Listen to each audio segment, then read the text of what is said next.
Hello and welcome back to my channel. As promised, I'm going to walk you through how to do some really easy updos for twists or braids or locks, especially to get you through the holiday season. It's a style that you can literally just do once, tie your hair down and just keep it that way for several days. It's protective. And it's very low maintenance. Like it says, low maintenance as it gets, I think. So wanted to show you how I do my iterations of a pompadour, and then, highly encourage you to try your own different expressions as well. Like this is just to inspire, and my intention is that you will take the ball from here and like keep on running. So let's get into it. So I thought I'd approach this a couple of different ways. I'm going to pair some front styles with a few different back styles, right? So a pompadour it consists of two different elements. It's the front and the back. And so I'm going to show you different ways to do the front as well as different ways to do the back, and just pair them however comes naturally. And then you can then take that and mix them and change them and do whatever you want with it. So that way, if you like one, you can always exchange it with another later. Okay, so first thing before all things, whether I remember to say it or not, always start on moisturized hair. You never ever, if you're a type 3, if you're a type 4 like I am, you have very dry hair. It can be high porosity. It can be low porosity like me. No matter what, you never want to start your hair. You never want to manipulate your hair when it's super dry, because it can be really, really brittle. So I always like to start with something water-based. I follow the lock method for the most part. I don't always do every step of the lock method, but essentially when I'm moisturizing, I start with a liquid, and that's usually water-based. For me, because I'm obsessed with this coffee and rice water rinse, I'm using the Mice and Wellness coffee and rice water rinse to moisturize my hair. And that's what I do whenever I feel like I need to moisturize my hair. Or sometimes I'll just wet my hair in the shower because it's currently in these twists and my hair loves it anyway. And honestly, I don't mind it. I mean, the way that my hair looks right now in this video, I've been wetting it, like drenching it, like soaking in the tub. I'll soak it in the shower every other day, if not every day. And it looks fine to me. It kind of has this like dreadlock look. I have a second video that's coming out, probably be the next episode following this one.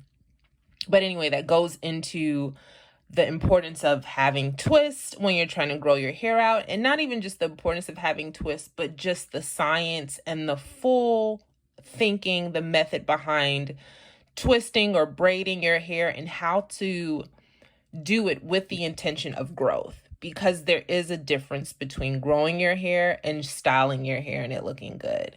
And both don't necessarily happen at the same time, though they can happen at the same time. You just have to be really thoughtful. So anyway, without me getting into all that, okay, so I did my rice water and now I'm doing my cream, and that will be followed by my oil, which is just a bunch of random like oils that are good for hair growth. Like you'll see them all over online. There's neem, there's sweet almond, there's rose oil, there's a eucalyptus, there's peppermint. I've literally just dumped a bunch of random oils together.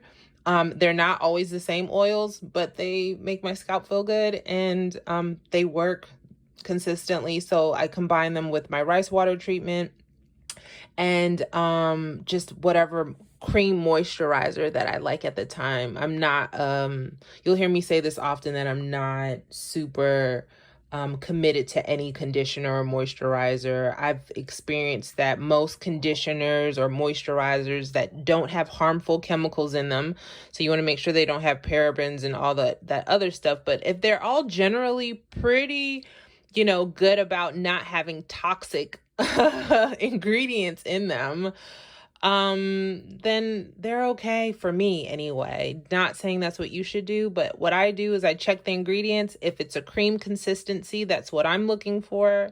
Then I'll give it a shot. The second that it doesn't feel right, I rinse it out and I do something else.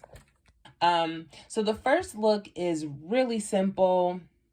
It's basically like a bang, where I kind of twist my hair, pin it up to the side, and just kind of play with it to give it some shape that I like. For the back is a little bit more complicated, and you know, I'm a hands-on learner, so I would even encourage you doing this with me. But essentially what you're doing is you're going to hold 3 plaits. You're going to hold 3 sections in your hand, right? You're going to have 3 sections in your hand. Now, if you're someone who knows how to braid already, this should be really simple. So you think about how you braid, and the act of braiding itself is you're grabbing and putting one down, grabbing and putting one down, right? That's essentially what you're doing. You hold 3 at a time, and as you grab more hair in the third, you put one down. And then you grab a third and you put one down. And as you're always grabbing to braid, you're just picking up hair. So imagine if you're just plaiting your hair, and as you're plaiting it, you're picking up additional hair in that section each time. That's really it.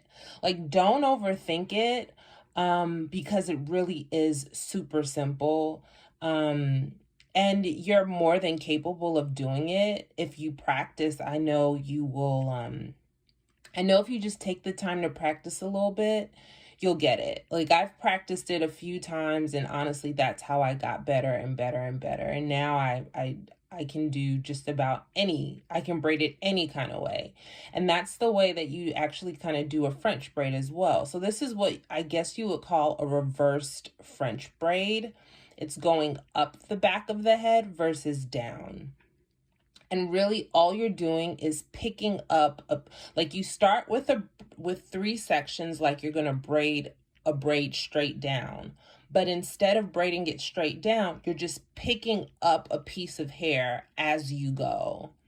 And I really don't know how to explain it better than that, if I'm being completely honest with you. A way that I love to wear my hair when it's up in the back too is maybe with like a bang or something in the front. Only thing for me, sometimes with that side swoop, it kind of gets in the way. So a cool technique that I like to use to ensure that it doesn't fall in my face as much, it's not going to be completely bulletproof, but it will at least kind of help keep the hair out of your way, out of your face, out of your eyes, is to simply pin it really close to your edges. Not on your edges. You don't want to like cause any damage, and you definitely don't want to keep a hairpin in place that hurts.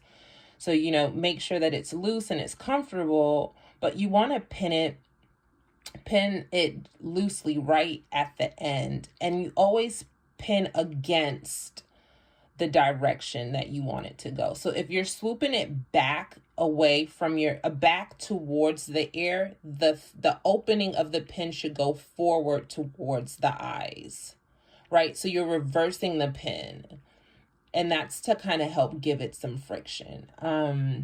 Getting into the next pompadour is a flat twist that I love to do.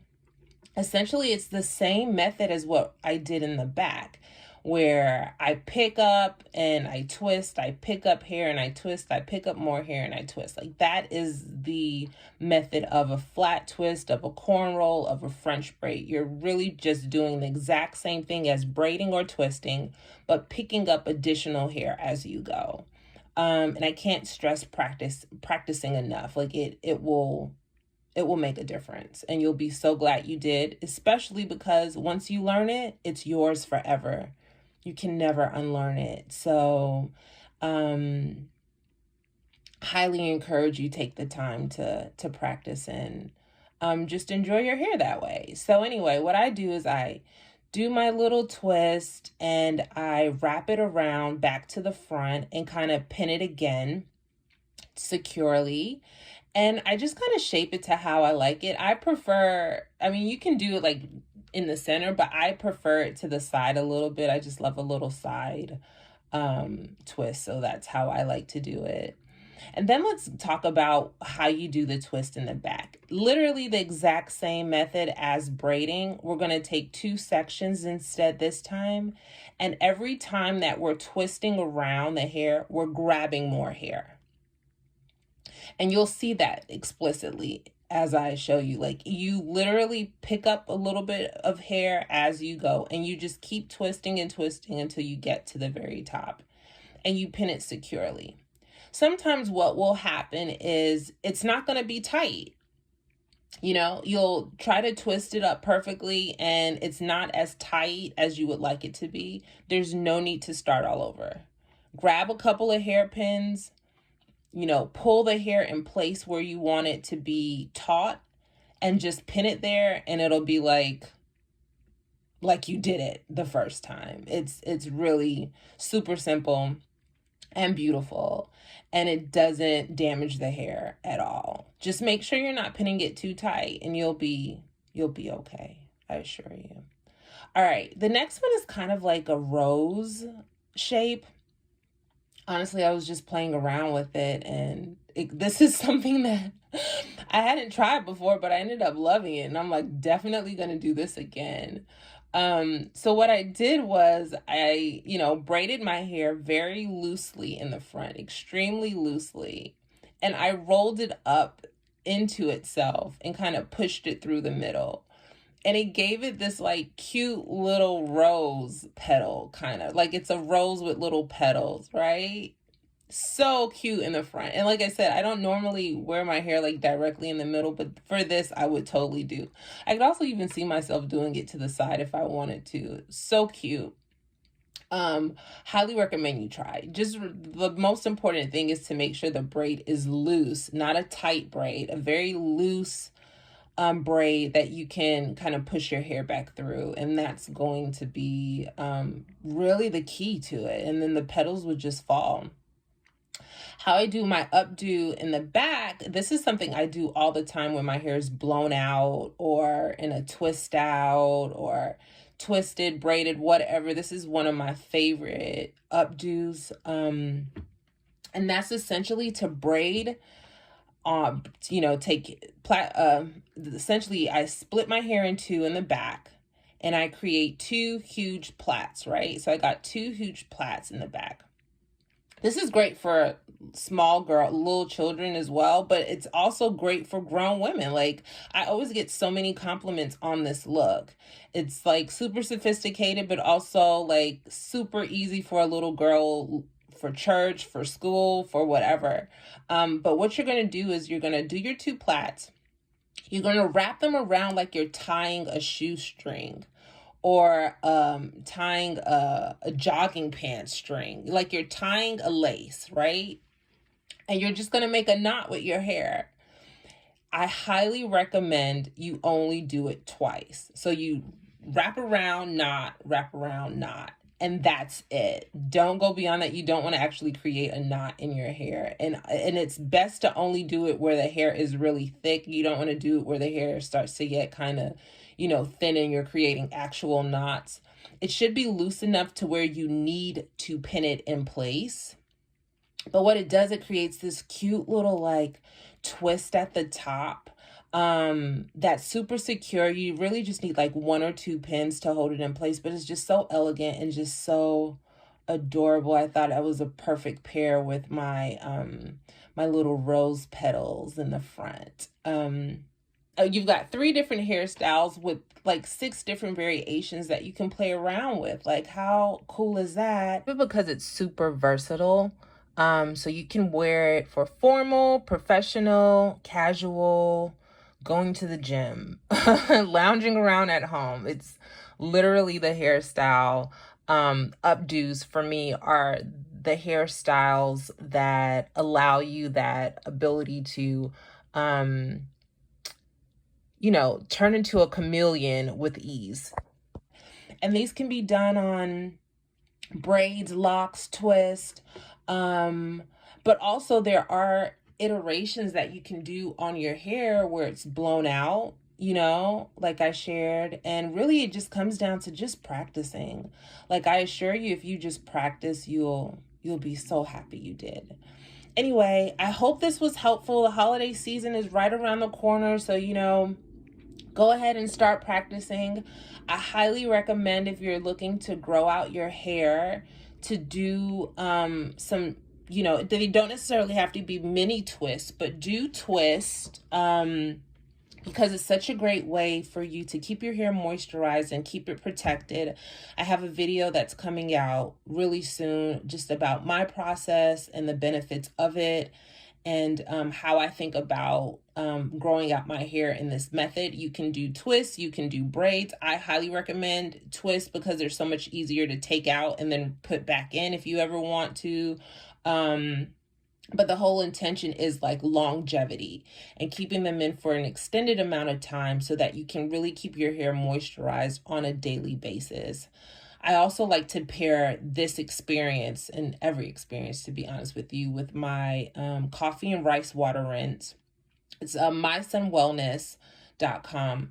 And there are tons of recipes out there for rice water. I have a coffee and rice water product that I use that I love dearly and has given me great results over the past year that I'm going to share, like, you know, the 12-month mark. Look out for that, and be sure to like this video if it helped you. You know, it definitely helps me understand what kind of content is useful to the audience. Feel free to share this with anyone that's having challenges with their hair, or, you know, just needs some encouragement. And yeah, definitely subscribe to the channel. I share content as I'm inspired. I don't have a regular schedule, and I do that intentionally because I just want to make sure that I'm making content that is useful and of substance, not about, you know, clicks or participation. Or I want to make sure that I'm doing this for the right reasons, not the validation, but to educate our community on how to have a great experience with our hair. You know, for so long we've had such a challenging experience, I want to say, with our hair, learning about our hair, understanding the value of it, understanding how to treat it well, and how to let it be itself, but also achieve the goals that we want. And this is really just my way of sharing my perspective on what my journey has been like. And it's been so beautiful for me. And so I'm intending to encourage you to start your own journey and start your own relationship, really, with your hair, so that you can kind of see how it teaches you about itself, but teaches you about life and just patience and, you know, miracles and the unexpected gifts that, you know, sometimes I do my hair and I don't expect it to be what it ends up being, but it's just such a beautiful gift, and I'm so excited and I feel so renewed and so grateful. Like, I put so much time into it, and then it rewards me. And that can be applied to your life in so many ways. So that's what this channel is about. And if you resonate with that, I would love to have you be a part of it. So feel free to subscribe, feel free to share, and I'll catch you on the next video. Take care.